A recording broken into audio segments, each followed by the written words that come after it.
This video is going to apply to Infiniti QX56 QX80 from 2011 to 2024 and Nissan Armada from 2017 to 2024. I'm going to install this engine guard. This is the dual temp sensor. And the cool thing about this product is you can monitor the temperature of pretty much anything on your vehicle. And it'll give you like a live display of that temperature, but the best part is that it has an audible alarm. You can set the alarm point to whatever you want. So let's say your engine is normally at 190 and you want to know, like, let me know if I ever get to 205 or 210, whatever temperature you want to be alerted at. You can set that, and then it's going to start a loud kind of like beeping noise at you when you hit that temperature. So instead of having to rely on that little needle in your instrument cluster and it goes up to hot and you're not looking at it, it doesn't make any noise, and sometimes a light doesn't even come on. This is going to save your bacon. You're not going to overheat your engine. You're going to save your head gaskets. You could use this on your transmission, your rear differential, like whatever you want to monitor, you can do it with this, and it's super simple. And it reacts very quickly to temperature changes, and you can get really creative with it. You could measure, you could put one sensor on each side of a cylinder head and measure both sides of your engine, like each cylinder head independently. You could put it before and after your thermostat if you're trying to see how things are working before and after your radiator. Like if you want to get really creative and pinpoint the source of some heating issue, you can do that with this product. It's a lot different than some other products on the market for measuring temperature, because this is completely just simple. You're using a thermocouple attached to what you want to measure the temperature of. Super simple. So anyways, I'm digging in here, doing a bunch of work on this QX56, and now as I'm doing a bunch of coolant work, I want to have this installed. I've been wanting this installed for a long time. So what I'm going to do is I'm going to put one to monitor the engine temperature. And a lot of the stuff near the thermostat housing, it's all plastic. So those aren't going to be good candidates. So instead, I think what I'm going to do is I'm going to go with the front cylinder head cover on the driver's side. I think I'm going to take out either this bolt or this bolt, and that's where I'm going to put the ring terminal, the thermocouple, to measure the temperature. Because at least we're still on metal, as opposed to plastic, like all of this stuff up here and all the coolant stuff that was right here that I took out. So that'll be good there. I usually like to get directly on the cylinder head, and this is a little bit kind of like an extension away, kind of covering up the camshaft, but I think there'll still be plenty of heat here. I'm gonna go probably with the upper one because you want to be as far away from any source of heat pollution as possible, so away from the exhaust manifold. So I think I'm gonna go with that bolt right there. So all I do is take that out, put the ring terminal on it, put the bolt back in, and then I'm gonna put my wire, I'll probably put it inside some protective sheathing. I'll run it along this one with some zip ties. Then we just got to figure out how we're gonna get into the cab. So that's the plan for the engine sensor. All right, I'm gonna come over here, loosen this 10mm nut over here, and I'm gonna disconnect the negative cable from the battery. All right, let me show you where I decided to drill my hole to enter the firewall. You see there's that break in the noise deadening material, the fiberglass or whatever. I drilled right there through the firewall, and that's where we're going to run the wires to go to the cabin display. I just made a small pilot hole, and now I just checked it out, see where it came out. It's in a great spot, and now I'm going to widen it out. And here's where it pokes through under the dash, just above the accelerator pedal. Nice flat area there, easy to get to. All right, I opened up the hole. Now I'm going to insert this rubber grommet. It just makes everything look way more professional. It also protects the wires. You can get yourself a grommet assortment kit. On the inside, I kind of made some small cuts with a utility knife in the sound deadening, that kind of like underlayment material that lines the firewall from the inside. And then I put the first wire on this pick. I taped it to it, and now I'm going to put it through the grommet and pass it through. All right, so here's where I decided to put the transmission temperature. Thermocouple, it is on the front of the transmission pan on the passenger side, third bolt in, and then you can see where I ran the line. Now the key here the main thing that I was paying attention to is I wanted to stay as far away from this catalytic converter as possible. So that's why I had it to the line, goes behind that wire harness, runs along kind of where these are the metal hard lines with transmission fluid. So it drops in behind that wire harness, then behind those, behind this one, and right to the front of the pan. So I just removed that one pan bolt, put the thermocouple underneath it, the ring terminal, and then tighten it back up. 70 inch-pounds. Inch-pounds, super light, because this is obviously an aluminum valve body, so you don't want to over-torque the bottom of the transmission pan. So that's 70 inch-pounds or 7.9 Newton meters.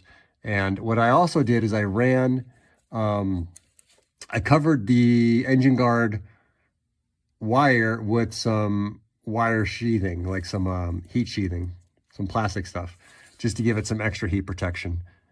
Just because the catalytic converter is right here.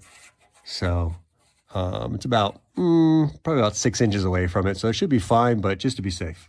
And just make sure to mark your wires. Like I put a yellow dot on this one and on the other end that I sent through into the cabin. That way I know the wire with the yellow dot is the one that I'm going to put on the transmission. Otherwise, you won't know which wire is which when you're in the cabin because they look identical. Wouldn't be hard to figure it out or switch it once you're in there. It just kind of saves you a little bit of messing around with it. And then from the top of the engine, the transmission temperature line runs back behind the engine. Now, my intake manifold is off, obviously, which makes it a lot easier. If yours was on, you would just stay behind this main wire loom. Just send it down there, and it'll hit the top of the transmission tunnel. And then I'm aiming for the passenger side to drop it down through. Here's what that looks like now. Sensor goes in there. Zip ties along the main wiring harness and right into our grommet hole. And if you have ever stabbed yourself on the cut side of a zip tie, the sharp end, well, the answer to that, ladies and gentlemen, are the flush cut pliers. They have a really sharp beveled cutting edge. You just put them right up against there, snip that end, and it is safe, not sharp anymore. And yeah, they're awesome. Love flush cuts. Moving inside, you're gonna just yank this fuse cover off, and then there's a Torx screw right there. And then there's two 10mm bolts holding up the hood release. And then with that, you can just pry, and this whole kick panel will come down. And what I'm gonna do, I'm gonna mount the display unit right here.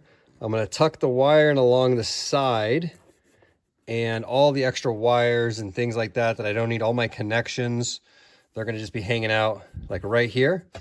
Kind of like where I already have my tow controller hanging out, hidden back here. And then we're gonna tie in to the fuse box for power. You just take the red wire coming off the unit, that's for your power wire. Attach that using this like heat shrink solder connector, which I'm a big fan of, real easy to install. To this is a piggyback fuse tap, or an add-a-fuse is what this thing is called. And it allows you to plug into the factory fuse box in a safe manner. Don't just come in here and stab wires into your fuse box, wrapping it around like the blade of an existing fuse.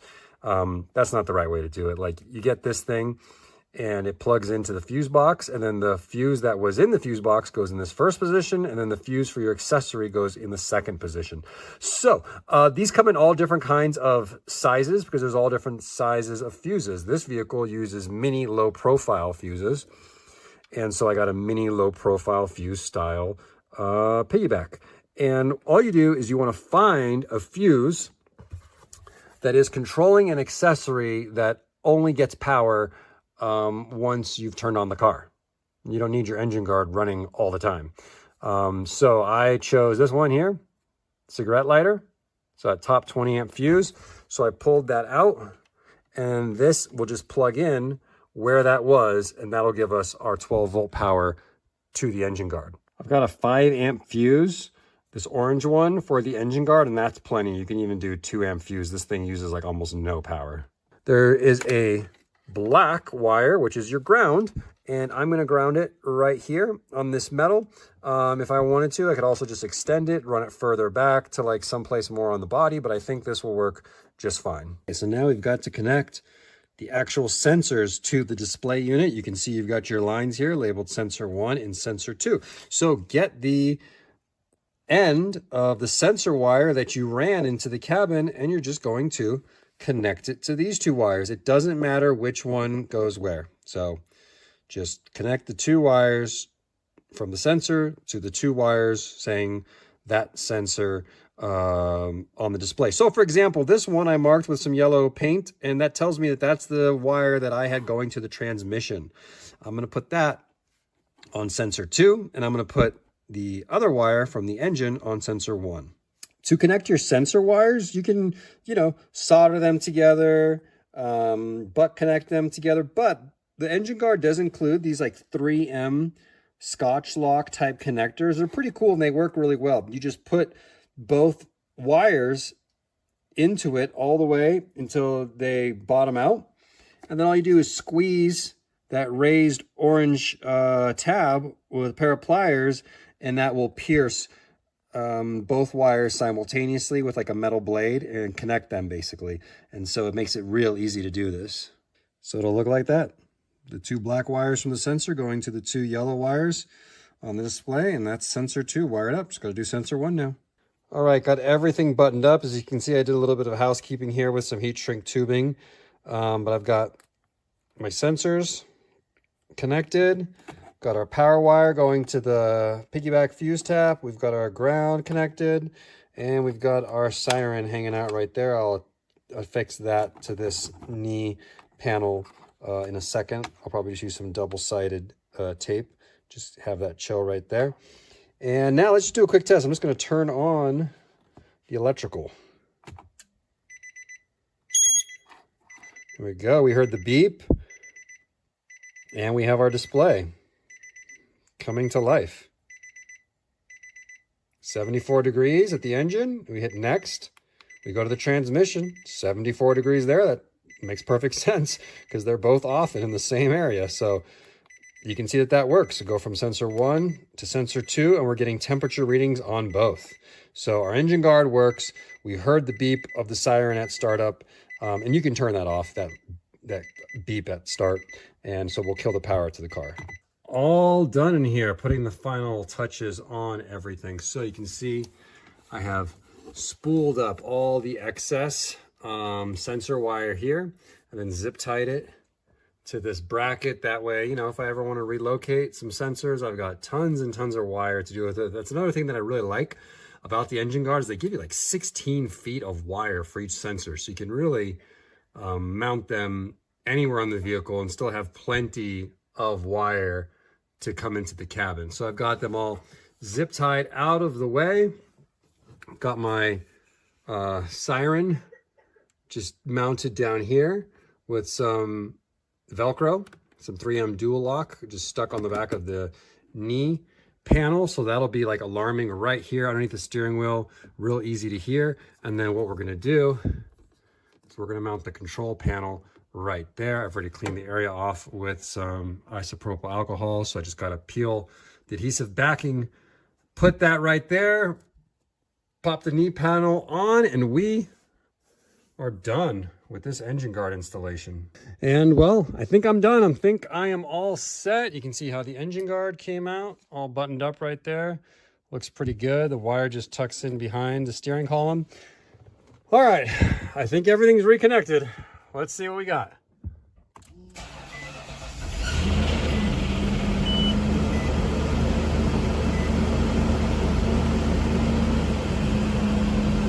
The engine guard is doing its job, coming up to temp on the engine. I can go over to the transmission.